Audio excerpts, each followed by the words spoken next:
Hi guys. අද අපේ මේ වීඩියෝ එකේ අරමුණ මම කිව්වොත් ඔයගලන් දන්නවා Amazon cloud එක ගැන. ඒ කියන්නේ Amazon AWS cloud එක ගැන කවුරුවත් අහන්න නැතුව ඉඳලා නැහැ. මට හිතෙන විදියට IT field එකේ ඉන්න හැමෝම දන්නවා Amazon AWS cloud එක ගැන. ඉතින් මම plan කරන් ඉන්නවා AWS environment එකකට කොහොමද මේ WordPress කියන site එක WordPress කියන script එක host කරන විදිය ගැන කියලා දෙන්න. ඉතින් මේකේ ගොඩක්ම බලාපොරොත්තු වෙන්නේ WordPress කියන එක ගැන නෙමෙයි විස්තර කරලා කොහොමද WordPress in detail අපි කතා කරන news බලාපොරොත්තු වෙන්නේ නැහැ. අපි බලාපොරොත්තු වෙන්නේ මේ Amazon cloud එකේ කොහොමද අපි මේ WordPress වගේ script එකක්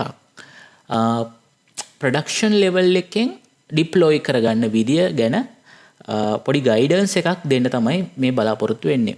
ඉතින් මේ වීඩියෝ එක කරන වෙලාවේ AWS UI එක ඒ cloud එකේ UI එක තමයි මම ඔයාලට ගේන්නේ. හැබැයි තව ඉස්සරහට යද්දි මේ වීඩියෝ එක බලනකොට ඔයගොල්ලන් සාමාන්‍යයෙන් මාස 2 6 7 වගේ යනකොට මේකේ UI එකත් පොඩ්ඩක් වෙනස් වෙලා තියෙන්න පුළුවන්. ඉතින් ඒ කියන්නේ ලොකුවට බොරි වෙන්න එපා. ඉතින් අපි වැඩේ පටන් ගමු. මම මේකට pre-request විදියට රම් කරලා තියෙනවා දෙකක්. ඉස්සෙල්ලම දැනගන්න ඕනේ basic AWS knowledge එක. ඒ කියන්නේ මොකක්ද AWS කියන්නේ? AWS එකට කොහොමද login වෙන්නේ? AWS එක කොහොමද register වෙන්නේ? login වෙන්නේ කොහොමද? මේ හැම දෙයක්ම ඔයගොල්ලන් දැනගන්න ඕනේ. ඉතින් මම මේකෙදි කතා කරන්න යන්නේ නැහැ කොහොමද AWS කට sign up වෙන්නේ. මේ විදිය මම මුකුත් කතා කරන්න යන්නේ නැහැ. මොකද දැනටමත් AWS account එකක් හදන විදිය login වෙන ගැන මේ ඕන තරම් YouTube videos තියෙනවා. ඉතින් දෙවැනි කාරණේ තමයි ඔයාලට අනිවාර්යයෙන්ම AWS account එකක් ඕන වෙනවා. එතකොට basic AWS knowledge එකක් තියෙන්න ඕන. ඔයාලට මොකද්ද මේකෙන් වෙන්නේ? ඒ වගේ පොඩි idea එකක් තියෙන්න ඕන. හරි. අපි දැන් බලමු මේ වැඩේ. right. මම උත්සාහ කරනවා ඔයගලන්ට පොඩි idea එකක් දෙන්න. අපි මේ කරන්න යන වැඩේ ගැන පොඩි diagram එකකින්. ඇයි මම මෙහෙම කරන්නේ? අපි ඕනම දෙයක අනිවාර්යයෙන්ම සැලැස්මක් අපි ගයක් හදන්න ඕන නැත් එහෙමනේ. සැලැස්මක් ඇතුව තමයි අපි ගයක් හදන්නේ. අපිට ගයක් හැදුවොත් අපිට හිතෙන විදියට ඒ ගේ අසාර්ථක වෙන්න පුළුවන්. ඒ හින්දා මම පොඩි ඩයග්‍රෑම් එකක් අඳිනවා. අපි මේකට ඉන්ඩස්ට්‍රි එකේදී කියනවා හොඳ නමක්. අපි මේකට කියනවා ආකිටෙක්චර් ඩයග්‍රෑම් එක. කොහොමද මේ ආකිටෙක්චර් ඩයග්‍රෑම් එකක් සරල විදියට අඳින්නේ කියන එක මම ඔයාලට කියලා දෙනවා. වැඩි ලොකුවට මේක ගැන හිතන්න එපා. මේකේ අපේ ටාගට් එක වෙන්නේ දැන් WordPress script එක නෙමේ AWS environment එකේ deploy කරන්නේ. ඉතින් ඒකට මම අදාළ වෙන ටික කියනවා. හරි. මේක මකනවා. ඔයගලන්ට idea එකක් තියෙනවා ඒක ගැන. right. මේ user කෙනෙක් ඉන්නවා. මේ user computer එකක් ගාවට යනවා. කම්පියුටර් එකක් ගාවට ගිහිල්ලා එයා සයිට් එකක් ඇක්සස් කරනවා. අපි කියමුකෝ එයා ඇක්සස් කරන්නේ www.abc.com කියන වෙබ්සයිට් එක. මේ WordPress සයිට් එකක් මේ abc.com කියන්නේ මේ වෙබ්සයිට් එකක්. WordPress කියන්නේ CMS එකක්. ඔයගොල්ලන් WordPress ගැන අහලා නැත්නම් පොඩ්ඩක් search කරලා බලන්න. Google search එක, ChatGPT search එකක් දාලා බලන්න. මොකද්ද WordPress කියන්නේ කියලා. මේ පොඩි software එකක්. පොඩි මේ website එකක් අපිට පොඩි blog එකක් වගේ එකක් කරගන්න පුළුවන් මේ WordPress use කරලා. හරි. දැන් මේ user මේ computer එකට ගිහිල්ලා මේ www.abc.com කියන එක search කරනවා. search කරාට පස්සේ අපිට අපේ මේ වෙබ්සයිට් එකට ඔන්න දැන් වෙබ්සයිට් එක මෙතන තියෙනවා. මේ කොහෙද තියෙන්නේ මේ වෙබ්සයිට් එක? මේ වෙබ්සයිට් එක තියෙන්නේ කොතනද? AWS environment එකේ. AWS එකක අපි account එකක් create කරනවා. account එකක් create කරලා AWS එක ඇතුලේ අපි මේ WordPress කියන script එක දැන් deploy කරලා තියෙන්නේ. එහෙනම් නිකන් හිතා ගන්න. තියෙන AWS එක. එතකොට ඔයගොල්ලන් මේක ටයිප් කරනවා. ටයිප් කරාට පස්සේ DNS එකට බලලා යා DNS එක හරියට නිකන් DNS එකක් කියන්නේ වාගේ අපි උදාහරණයක් ගත්තොත් එහෙම ඔයා මොබයිල් එකේ ඔයා සේව් කරන් ඉන්නේ නැහැ කවදාවත් ටෙලිෆෝන් නම්බර්ස් වලින් කෙනෙක්ගේ කන්ටැක්ට් නේම් එක කවදාවත් නේම් එකට කන්ටැක්ට් නම්බර් එක දාන්නේ නැහැ. මොකද ඒකට ඔයගොල්ලන්ට අමාරුයි හොයාගන්න කරන්න. එතකොට ඔයගොල්ලන් කරන්නේ ටග් ගාලා කන්ටැක්ට් නම්බර් එක ටයිප් කරලා කන්ටැක්ට් නේම් එක විදියට අදාළ පුද්ගලයාගේ නම පාවිච්චි කරනවා. ඉතින් මේ වගේ දෙයක් තමයි මේ DNS එකක් කියන්නේ. IP ඇඩ්‍රස් කවදාවත් මතක තියාගෙන ඉන්න බෑ මෙයාට. ඒ හින්දා මෙයා කරන්නේ abc.com කියලා ඩොමේන් එකක් හදා ගන්නවා. ඒ ඩොමේන් නේම් එකෙන් මෙයා ටයිප් කරාන් පස්සේ මෙයා බලනවා මොන IP එකද තියෙන්නේ කියලා. එතකොට ඒ IP එකට අපිව ගෙනියනවා. හරි. දැන් AWS එකේ අපි තියෙනවා සර්විසස් කියලා જાතියක්. මොකද්ද මේ සර්විසස් කියන්නේ? සර්විසස් කියන්නේ අපිට අවශ්‍ය වැඩ ටික කරගන්න AWS එකෙන් අපිට දීලා තියෙන ප්‍රධාන මෙවලම් වගේ જાතියක්. ඉන්ස්ට්‍රුමන්ට්ස් වගේ. එතකොට අපිට ඒ ටූල්ස් පාවිච්චි කරලා ඒ සර්විසස් පාවිච්චි කරලා අපේ වැඩ ටික කරගන්න පුළුවන්. ඉතින් මම ඉස්සෙල්ලම කරන්නේ මොකද්ද? දැන් AWS කියන ඉඩම හිතන්න මේ AWS කියන ඉඩමක් කියලා. එතකොට අපි ඒ ඉඩමේ පොඩි ගෙයක් හදනවා. අපි මේ පොඩි ගෙදරකට කියනවා අපි පොඩි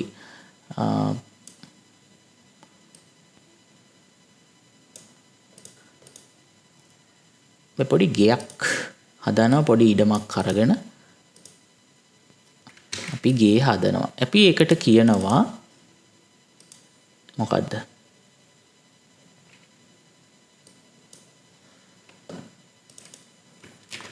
VPC එකක් කියලා. මොකද්ද? virtual private cloud එකක් අපි හදනවා. හොඳට මතක තියාගන්න AWS එක කවදාවත් අපිට 100% secure කරන්නේ නැහැ කිසිම දෙයක්. responsibility එක 50-50 විදියට බෙදෙනවා. මොකක්ද ඒ කතාවේ තේරුම? AWS එක කවදාවත් කියන්නේ නැහැ අපිට මම ඔයාට ඉඩම දෙනවා. හැබැයි මේ ඉඩමේ යම් කිසි බිම් කොටස් ප්‍රමාණයක් වෙන් කරගන්න. හැබැයි ඒක මම මගේ පැත්තෙන් මම ආරක්ෂාව දෙනවා. secure දේවල් මම ඔයාලට කරලා දෙනවා. හැබැයි ඊළඟ secure part එක 50% ඔයා බලා ගන්න ඕනේ. මොකද්ද අපි කරන්නේ එතකොට? අපි හරියට ගේට් එකක් දා ගන්න ඕනේ. CCTV කැමරා ටිකක් දා ගන්න ඕනේ. ඕ වගේ අපේ ඉඩමේ ගේ හදනකොට අපේ ඉඩමේ වටේට අපි ආරක්ෂාව සපය ගන්න ඕනේ. එතකොට අපේ මේ ගේ හදන පොඩි ඉඩම් කෑල්ලට තියෙනවා අපි VPC එකක් කියලා. virtual private cloud එකක් කියලා. අපි ඒක පොඩ්ඩක් idea එකක් ගන්නවා virtual private cloud එකක් ගැන. right. හිතන්න අපේ මේ ඉඩමේ අපි පොඩි ගෙයක් හැදුවා. ඒ ගේ අපිට කාමර දෙකක් තියෙනවා.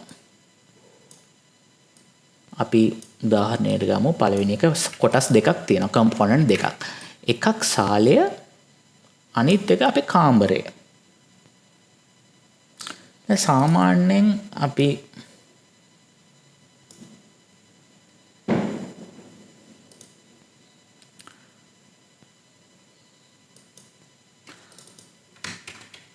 කියමු ෆ්‍රන්ට් එක කියලා. අපේ ගෙදර සාලේ හැම එකක්ම. එතකොට මේකේ අපේ මේ පොඩි රූම් එකක් තියෙනවා. ඒක ටිකක් මේ අපිට ටිකක් පර්සනලි අපි දේවල් කරන්න, අපේ නිදා ගන්න, අපි කන බොන තැනක් අපේ රූම් එකේ. ඒක වැඩි අපි කාටවත් එන්න දෙන්නේ එහෙම නැහැ පිටේ ඉන්න අයට. එතකොට ෆ්‍රන්ට් එක වුණොත් සාමාන්‍යයෙන් අපේ යාළුවෝ එන්න පුළුවන්.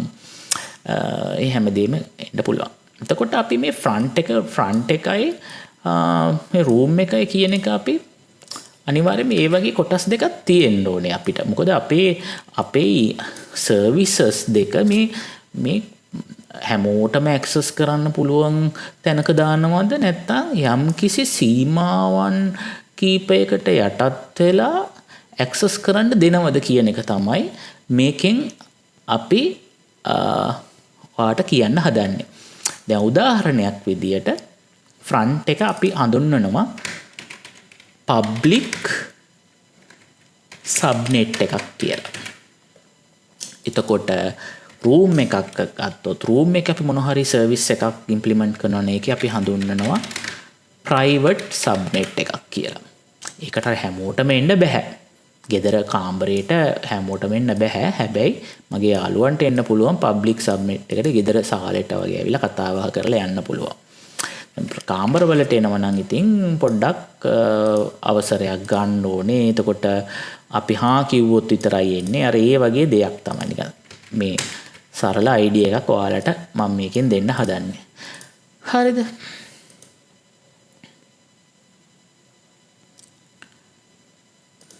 දැන් මෙතනට එන්න පුළුවන් විසිටර්ස්ලා මෙතනට එන්න පුළුවන් අපේ ෆැමිලි එකේ කට්ටියට විතරයි. අන්න ඒ වගේ දෙයක් පොඩ්ඩක් අපි හිතමු.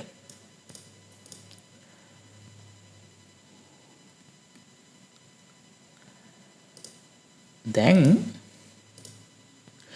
මට ඕනේ දැන් මේ කාමර දෙකට අපිට අවශ්‍ය දේ ටික අපිට අවශ්‍ය AWS services ටිකක් දාගන්න. මට ඕන වෙනවා මගේ WordPress කියන ස්ක්‍රිප්ට් එක මෙන්න මේ කාමරයක් ඇතුළට දාගන්න.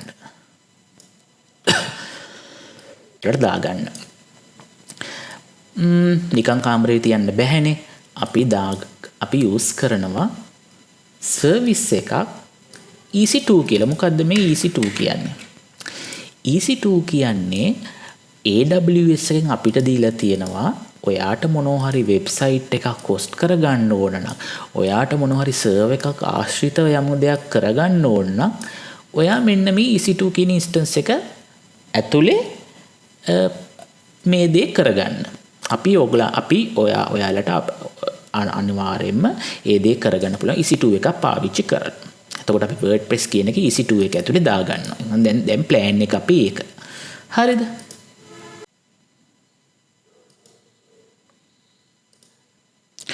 එළියෙන් එන අයට මේ WordPress එක නම් දැන් කවුරු හරි ටයිප් කරලා abc.com ටයිප් කරලා WordPress site එක පෙන්න ගන්න ඕනේ. එතකොට අන්න එයාට directly EC2 එකට access දෙන්න ඕනේ. කෙලින්ම එයාට මේ EC2 එකට access දෙන්න වෙනවා අපිට. විදියට EC2 එකට අපිට access දෙන්න වෙනවා කෙලින්ම එන usersලට. හැබැයි අපි කවදාවත් private subnet එකට access දෙන්නේ නැහැ. අපේ කාමරේ තියෙන එක ටිකක් අපි හැමෝටම දෙන්න යන්නේ නැහැ. අපිට ඒ වගේ දෙයක් සාමාන්‍යයෙන් ඒ වගේ දෙයක් අපිට තියාගන්න ඕන නම් අපිට පාවිච්චි කරන්න වෙනවා AWS වල තියෙන සර්විස් එකක් තියෙනවා. මේ EC2 වගේම AWS වල තියෙනවා Amazon RDS Relational Databases. බලමු හරිද කියලා. Amazon AWS RDS Amazon RDS එක Amazon Relational Database Service එක. ඒ කියන්නේ Amazon අපිට කියනවා හරි ඔයගොල්ලන් database හදනවා නම් Amazon RDS කියන සර්විස් එක පාවිච්චි කරලා ඔන්න හදන්න ඕනේ. හරිද? නැත්තම් හදන්න බෑ. හදන්න පුළුවන්. කියන්නේ හරියට හදනවා නම් හරි ක්‍රමයට හදනවා නම් ඔයාලා MySQL වගේ database එකක් හදනවා නම් අපි මේක ඇතුලේ හදන්න කිසි ප්‍රශ්නයක් නැහැ. හැබැයි ඒක public usersලට එන්න දෙන්න බෑ. එතකොට ඒකට එන්න දෙන්නේ කාට විතරද? ඒක හරියට නිකන් අපේ පවුලේ අපේ කාමරයට ඇතුල් වෙන්නේ අපේ පවුලේ අය විතරයි. අම්මා තාත්තා නංගි මල්ලි කට්ටිය. එතකොට ඒ වගේ දෙයක් කමියුනිකේට් කරන්න පුළුවන් EC2 ඉන්ස්ටන්ස් එකට විතරයි. EC2 ඉන්ස්ටන්ස් එකට විතරයි. එළියෙන් එන අය මෙන්න මේකට ඇක්සස් කරනවා Amazon RDS කියන්නේ SQL එකට SQL database එකට access කරන්නේ EC2 එකේ තියෙන WordPress එක විතරයි. ඉතින් හරියනේ WordPress එක අනිවාර්යයෙන්ම නිකන් තියන්න බෑනේ. WordPress එකට අනිවාර්යයෙන්ම ඕන වෙන database එක. ඒ database එක තියෙන්නේ Amazon RDS කියන service එක ඇතුලේ. ඒ හින්දා අපි WordPress එකට විතරක් මේ database එක allow කරනවා. හරි. මේ කියපු දේවල් ටික ඔයගලන්ට තේරෙන්නේ නැති කියලා මම විශ්වාස කරනවා. තව දෙයක් තියෙනවා. විශේෂ දෙයක් තියෙනවා. ආවට ගියාට මේ හැමෝටම එළියෙන් ආවට එන්න දෙන්නේ නැහැ. එතකොට අපි කරන්නේ AWS එකට කියනවා අපිට පොඩි security guard කෙනෙක් දෙන්න. අපේ ගෙදරට security guard කෙනෙක් අපිට ගන්න ඕනේ. ඒකට අපි security පොඩි group එකක් හදනවා. ඒ group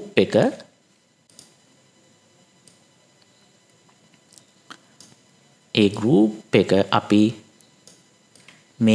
මෙයාට යන එන විදි හැම එකක්ම ඒ group එක through පාලනය කරනවා. එතකොට කෙලින්ම request එක එන්නේ මෙන්න මේ group එකට. group එකෙන් බලනවා අවශ්‍යද මෙයා මේ security guard බලනවා මෙයා අවශ්‍ය කෙනෙක්ද මෙයා අවශ්‍ය නැති කෙනෙක්ද කියලා. එයා තීරණය කරනවා මේකට එන්න දෙනවද නැද්ද කියලා. හරිද? ඔන්න ඕක තමයි මට අද ඔයගලන්ට පෙන්වන්න ඕන deployment diagram එක හෙවත් architectural diagram එක. හරිද? මම මේ කියපු කතන්දරේ තමයි මෙන්න මේ රූප සටහනින් තියෙන්නේ. එතකොට VPC එකක් ඇතුලේ EC2 instance එකක් තියෙනවා, RDS එකක් තියෙනවා. මේ දෙක communicate කරනවා. මේ දෙන්නට ආවේනික වූ security guardලා දෙන්නෙක් ඉන්නවා. ඒ security guardලා දෙන්නගේ නම තමයි security group 1, security group 2. එතකොට public subnet එකක් තියෙනවා, private subnet එකක් තියෙනවා. කාමර දෙකක් තියෙනවා. කාමර දෙකේ publicly හැමෝටම එන්න පුළුවන් වෙන එක කාමරයක් තියෙනවා. ඒක තමයි සාලය. private subnet කියන්නේ ගේ ඇතුලේ තියෙන කුඩා කාමරේ. ඒ කුඩා කාමරේ access කරන්න පුළුවන් අපේ family members ලාට විතරයි. right. අපි ඔන්න ඔය කතන්දරේ තමයි දැන් ඉස්සරහට build up කරන්න යන්නේ. ඊළඟ වීඩියෝ එකේදී කතා කරනවා කොහොමද අපි මේ ආකිටෙක්චර් ඩයග්‍රෑම් එක රියැලිටි එකක් බවට පත් කරගන්නේ කියලා.